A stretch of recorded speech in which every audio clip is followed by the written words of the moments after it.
বঙ্গভূমি কৃষক বন্ধুর চ্যানেলে সবাইকে স্বাগত। আজকে আমি চলে এসেছি আমার শশার জমিতে প্রথম স্প্রেটা দিতে। তো প্রথম স্প্রেটা কিন্তু ভুলভাল ওষুধ স্প্রে করলে হবে না, সঠিক ওষুধ স্প্রে করতে হবে, নাহলে কিন্তু গাছ এই চারা অবস্থায় কিন্তু এখান থেকে গাছ দেখবে অনেক নষ্ট হয়ে যায়, মরে যায়, শুকনো হয়ে যায়।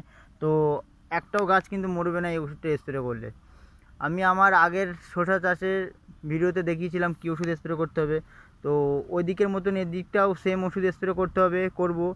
আর এই ওষুধটাই বেস্ট ওষুধ। তো তার আগে বলবো আমার চ্যানেলটা অবশ্যই সাবস্ক্রাইব করো, কারণ পরপর ধাপে ধাপে তোমরা আমার মাটির শসা, মাটি হোক আর মাচা হোক, একই ওষুধ স্প্রে করতে হবে। তো এই মাটির শসার আমি পরপর পরিচর্যা করে যাব, পরপর ধাপে ধাপে ওষুধ স্প্রে করে যাব। তো কী ওষুধ স্প্রে করতে হবে টু জেড সব তোমাদের আমি দেখাবো পরপর ধাপে ধাপে। তো আজকে প্রথম স্প্রেটা করব, আর এই কিন্তু উপযুক্ত সময় প্রথম স্প্রেটা করার। এর থেকে দেরি করলে কিন্তু হবে না। এর থেকে আবার যখন এর উপরে আবার দুটো পাতা হয়ে যাবে, বড় পাতা, গোল পাতা, তখন কিন্তু দ্বিতীয় পরিচর্যা করতে হবে, দ্বিতীয় ওষুধ স্প্রে করতে হবে।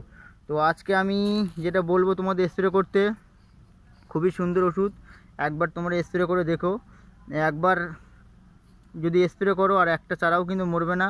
আর আমার কথাটা যদি 1% তোমাদের বিশ্বাস হয়, তো 100% কিন্তু বদলে যাবে। কারণ এই ওষুধটা যারা ব্যবহার করেছো তারা জানো, আর যারা করোনি ছোটো চারা অবস্থায় একবার ব্যবহার করে দেখো। এই যে সিনজিনটা কোম্পানির অ্যামিস্টার, এটা কিন্তু এক টিনের আগে কিন্তু ভিত, বাড়ির যেমন ভিত আগে শক্তপোক্ত করতে হয়, গাছেরও ভিত কিন্তু শক্তপোক্ত করতে গেলে এই অ্যামিস্টার কিন্তু অবশ্যই দিতে হবে। অ্যামিস্টার চারা অবস্থায়, তেঁতুল পাতা অবস্থায় কিন্তু অ্যামিস্টার অবশ্যই দেওয়া লাগবে।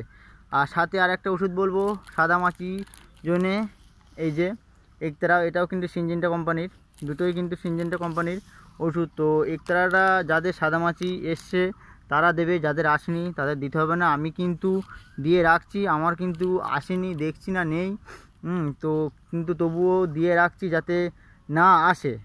তো এই দুটো ওষুধ একসঙ্গে মিশিয়ে আমি আজকে স্প্রে করব।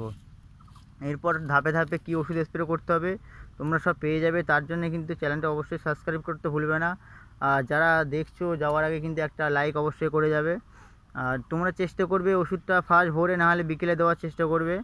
আর এই কিন্তু উপযুক্ত সময়, দেরি করলে হবে না। এই অবস্থাতে কিন্তু ওষুধটা একবার দিয়ে দিতে হবে, তাহলে কিন্তু একটা গাছও নষ্ট হবে না, একটা গাছও মরবে না। তো পরের ভিডিও, পরে কী ওষুধ স্প্রে করতে হবে পরের ভিডিওতে আমি দেখিয়ে দেবো। কী ওষুধ পরপর ধাপে ধাপে স্প্রে করতে হবে পরপর কিন্তু আমার চ্যানেলে পেয়ে যাবে। তাই বলছি, না স্কিপ করে ভিডিওটা অবশ্যই লাইক ও সাবস্ক্রাইব অবশ্যই করে যাবে।